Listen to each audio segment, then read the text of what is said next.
एक तरफ भारत ने दुनिया को बता दिया कि वो रूस के बारे में किसी की भी कुछ नहीं सुनेगा, तो दूसरी तरफ भारत को राफेल विमान देने वाले देश फ्रांस ने रूस को लेकर बड़ा बयान दे दिया, और वो भी तब जब भारत G20 की अध्यक्षता कर रहा। फ्रांस की ओर से वित्त मंत्री ब्रूनो ले मायरे ने सबसे पहले तो यूक्रेन में युद्ध की निंदा की और फिर कह डाला, फ्रांस यूक्रेन में युद्ध की निंदा से कदम पीछे हटने वाले किसी भी बयान का कड़ा विरोध करेगा। फ्रांस दृढ़ है और यूक्रेन के खिलाफ रूस के अवैध क्रूर हमले के लिए G20 का उपयोग करता है। भारत एक महत्वपूर्ण भूमिका निभा रहा और मुझे लगता है कि भारत इस मजबूत विज्ञप्ति के लिए सबसे अच्छी स्थिति में है जिसका हम सभी इंतजार कर रहे। या तो हम बाली सम्मेलन में जारी की गई विज्ञप्ति पर कायम रहे या फिर फ्रांस उस विज्ञप्ति से पीछे हटने के कदम का विरोध करेगा। हमें उम्मीद है कि भारत इसमें महत्वपूर्ण भूमिका निभाएगा। हमें उस पर पूरा भरोसा है। हम प्रधानमंत्री मोदी के विचारों को साझा करते हैं कि युद्ध का युग नहीं होना चाहिए। यूक्रेन में इस युद्ध के साथ जो कुछ भी दांव पर लगा है वो संप्रभुता और अंतर्राष्ट्रीय व्यवस्था के प्रमुख सिद्धांत है।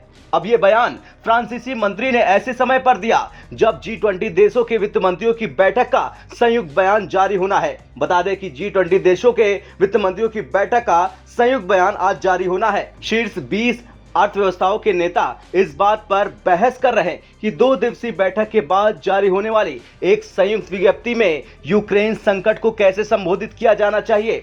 मेजबान भारत चाहता है कि भू राजनीतिक तनाव को संकट या चुनौती के रूप में संदर्भित किया जाए, जबकि अमेरिका और अन्य पश्चिमी देश चाहते हैं कि इसे युद्ध से कम कुछ भी संबोधित न किया जाए।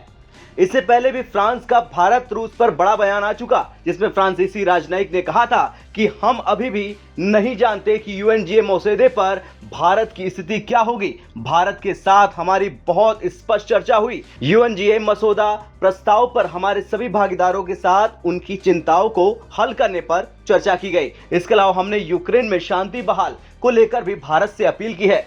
दरअसल यूरोपीय संघ यूक्रेन युद्ध पर UNGA के प्रस्ताव पर भारत का समर्थन चाहता है। भारत के न्यूट्रल रुख पर फ्रांस ने कहा कि भारत का अपना गुटनिरपेक्ष रुख है। हालांकि इस बयान के बाद भारत ने कहा था कि वो ये भी नहीं चाहता कि G20 की बैठकों में रूस पर अतिरिक्त प्रतिबंधों को लेकर किसी तरह की चर्चा करें। भारत ने इस संघर्ष को युद्ध कहकर संबोधित करने के बजाय संकट या चुनौती जैसे शब्दों को आम सहमति बनाने की कोशिश की, लेकिन चर्चा बिना किसी निर्णय के समाप्त हो गई।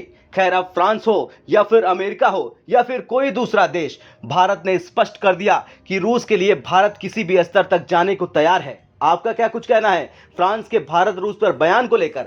कमेंट कर जरूर बताएं। ब्यूरो रिपोर्ट, भारत तक।